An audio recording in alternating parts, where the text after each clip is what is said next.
you. Thank you, thank you, thank you. Good morning, animal lovers. Our founder, Ernest Holmes, stated, "All nature shows a divine relatedness." To me, that means that we relate to each other, and we relate to our environment, and we relate to our pets and the animals all around us. Dr. Holmes also states that the animal intelligence which directs its actions and tells it where to go to find food and shelter, we call instinct. We call it instinct. I call it something different. I'm going to paraphrase what Dr. Holmes said. And when he goes on to say, it's my words, not his, but his essence. It is really the all-knowingness of the divine intelligence that is in every living creature and every living thing. Some scientists say that animals do not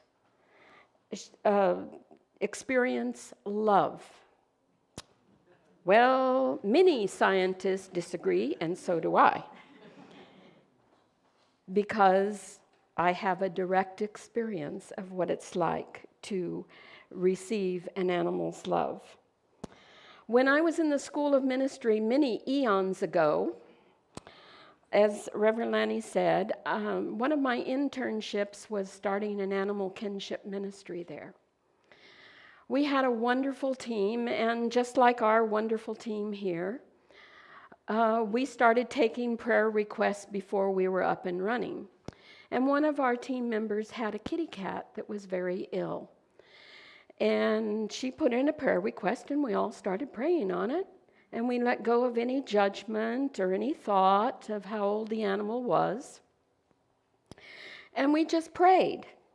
When it came time for her to take her cat back to the vet did all of the usual blood tests, etc. And then he turned to her and said, "What are you doing?" And she said, "I am following your instructions. I give this animal 2 IVs a day and all the medications that you say." He says, "You're doing something else, and I want to know what it is." "Oh," she says, "I have my prayer team behind me." And he goes, "I want to meet these people." So I was the one delegated to go out and talk to this vet. Now, mind you, I was in the School of Ministry taking all these different classes. One of the classes that we had was quantum physics.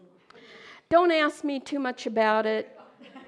I passed the class, but one of the things I remembered was that quantum physics can prove that animals have souls. So here I trot up, introducing myself as a ministerial student, and ready to explain how animals have souls, when Dr. Bob cut me off at the pass, and he said, "No living creature can show that much love and not have a soul." I was sold. I didn't care what religion he was. So I gave him the pitch of how I needed a veterinarian advisor to our animal kinship ministry. And still to this day, I don't know what religion he came from, but he was all for what we did. And we did lots of fun things together. When I left Huntington Beach, I told him I was forever his chaplain. He kept our special animal kinship prayer requests right on the front counter. The only thing that remains are these cute little animals, which I will talk more about our animal kinship ministry and our new prayer request. As many of you know, our beloved Reverend Lorie listens to NPR. Well, I'm aficionado of PBS and the Nature series. So some of you may have seen this nature series. I record things and then watch them months later. The first off was an English billionaire who decided he wanted to have his own exotic animal farm.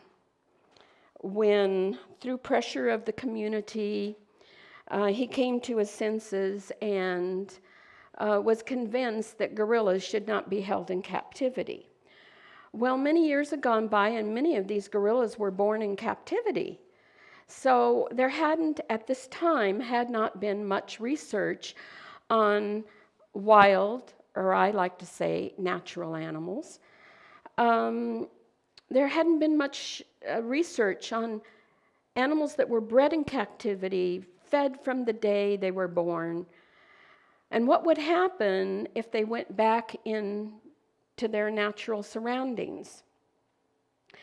So this English billionaire hooked up with the Gabon National Park, where they agreed to take some 40 gorillas that he paid for to ship back from England to Gabon.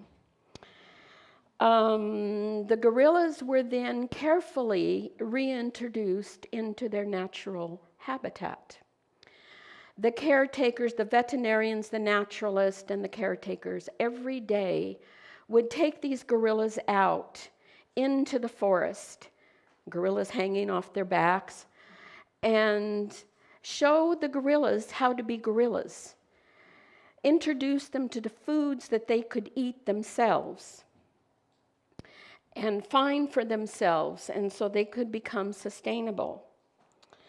Well, about 5 years went by, and this man decided he wanted to visit his friends.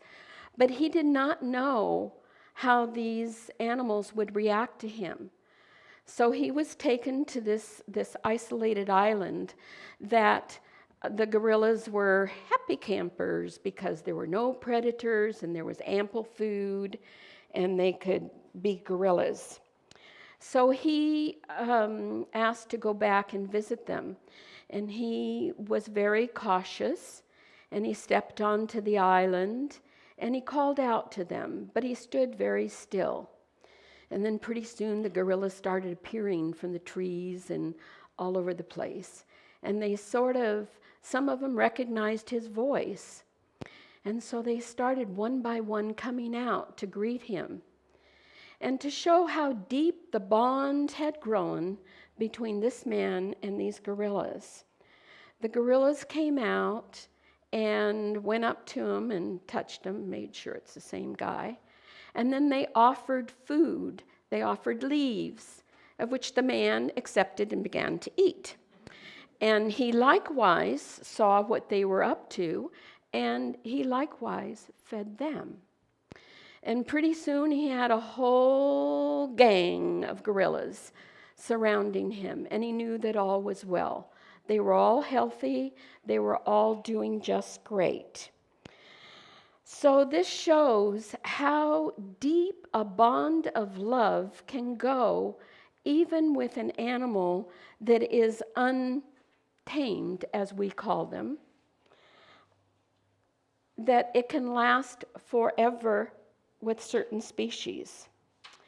In Zimbabwe, a wildlife photographer took 18 months to get close to a female cheetah. He had to build a trust, so each day he would go out, and each day there was progress. 18 months, a year and a half. How many people have the patience to do this with a cheetah? Then one day, after the bond the trust had been built, this female cheetah disappeared, and she was gone for about 6 months. So he notified the park rangers and asked them to keep an eye out to see if she reappeared, because she was put into this large, very large sanctuary. I can't tell you how many acres it was, but it was probably larger than the state of Connecticut. That gives you an idea. So one day, the park rangers called him and said, "We think we have spotted your cheetah." So they told him where they had seen the cheetah.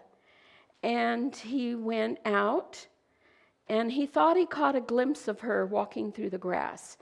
So he took off his shoes, and he laid flat out on the ground. And she came, after a few minutes, she came out within 5 feet of him, laid down, and said, "This is a safe place." So he kind of looked over at her, and she looked over at him.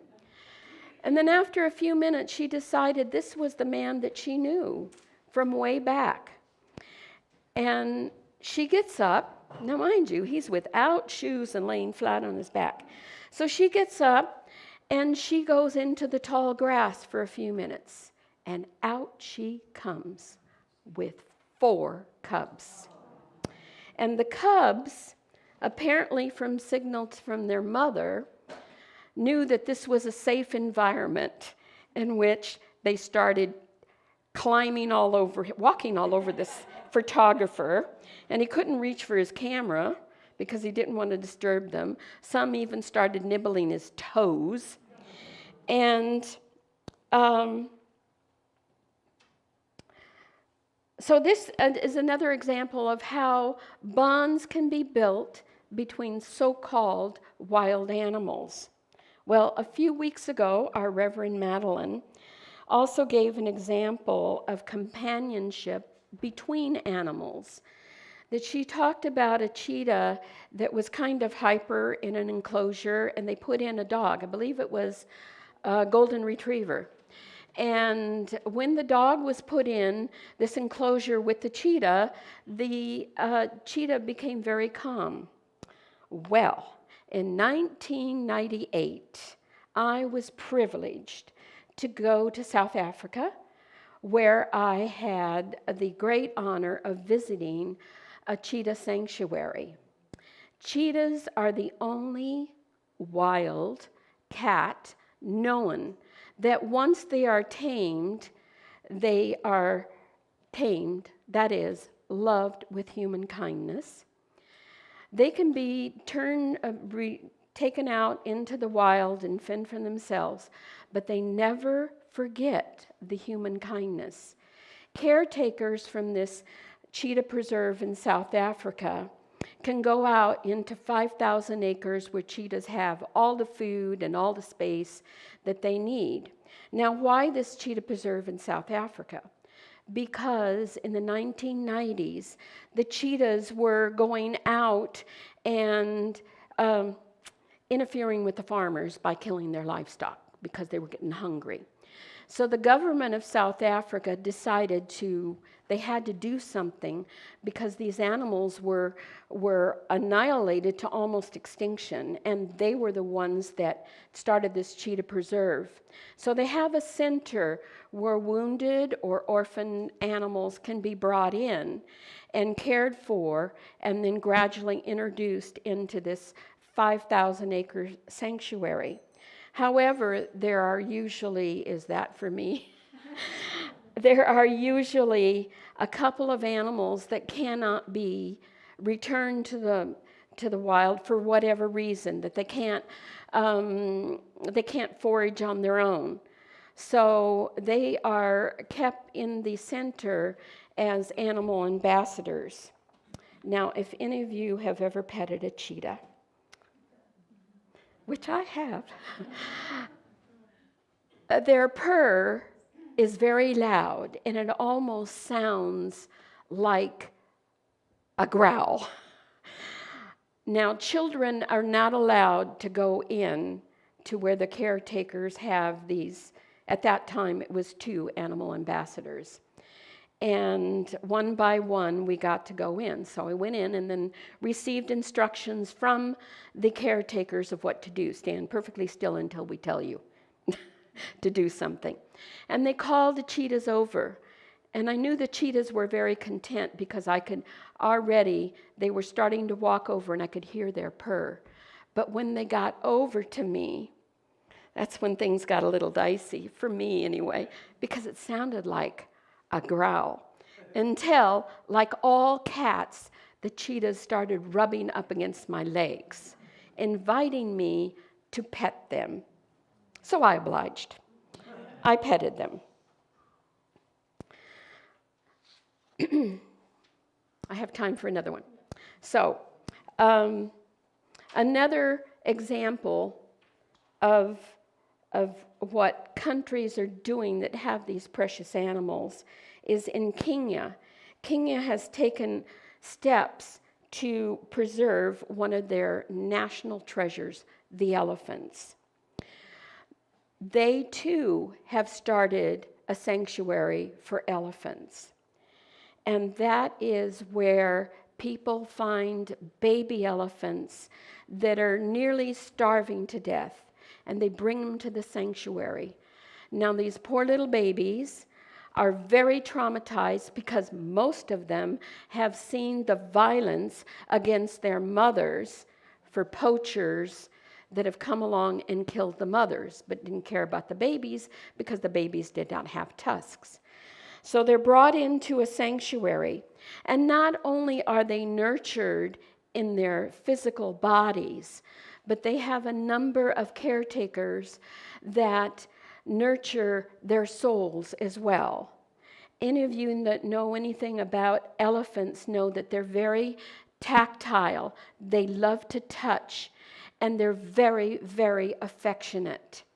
So the caretakers are very careful to enhance this natural ability of the animal.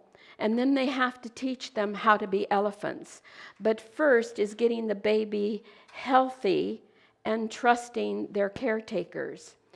So the babies have individual sleeping quarters, and the caretakers come in at night and cover up the babies just like you would your own, and make sure that they're all comfy.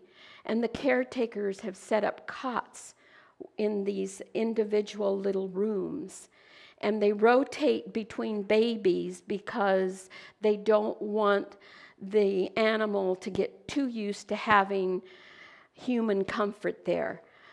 But in the hour of need, because many of these poor babies have been traumatized, then there's somebody there to calm them down. When it comes time that they've grown big enough that they're going to be reintroduced into the sanctuary, a group is brought together, just like in the wild, of what they call elephant families. And they form their own little family, and then they're reintroduced by, again, first a larger enclosure than they're used to, and then it becomes bigger and bigger until it's time to let them out into the big area. Now, if any of you have studied elephants, you know that they have a very distinct family bond, tighter bonds than some of our own blood families. And the families consist of a group of elephants. But then, because they have a very sophisticated social structure, a group of families gets together, and it's called a clan. Now, there are a total of 5 different structures of the elephant society. I won't go into the others.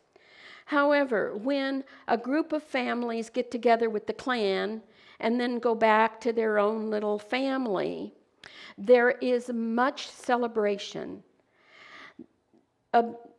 Experts have observed them. They have a ritual, they have a ceremony for greeting each other, for wrapping their trunks around each other, for making noises and jostling with their tusks.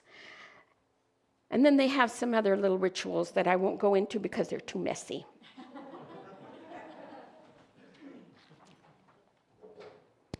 So now a little closer to home. Many of you, I'm sure, have tales to tell about your own pets. And as always, love leads the way. I now have the permission of our very own Gina Jacoby. Hi, Gina. Of Dina. Did I say Gina? I am so sorry. Dina. Dina and Vicky have 3 rescue dogs, but I'm only going to talk about 2 because it's so cute. Dina and Vicky rescued this one dog called Pai. It's the size of maybe sort of like a pit bull, maybe. And another one that they have rescued is called Peanut, and Peanut is the size of a little terrier. Needless to say, there's a big size difference. And Pai has decided that he is going to be the caretaker for Peanut. If Peanut, they have a doggy door that the dogs can go out if they wish. They have to do their duty at night. If Peanut goes out, Pai is right behind Peanut. And Pai will go out and stand as the sentry for Peanut to make sure that no other critters will come near Peanut. So I have gotten the signal that I have to move on.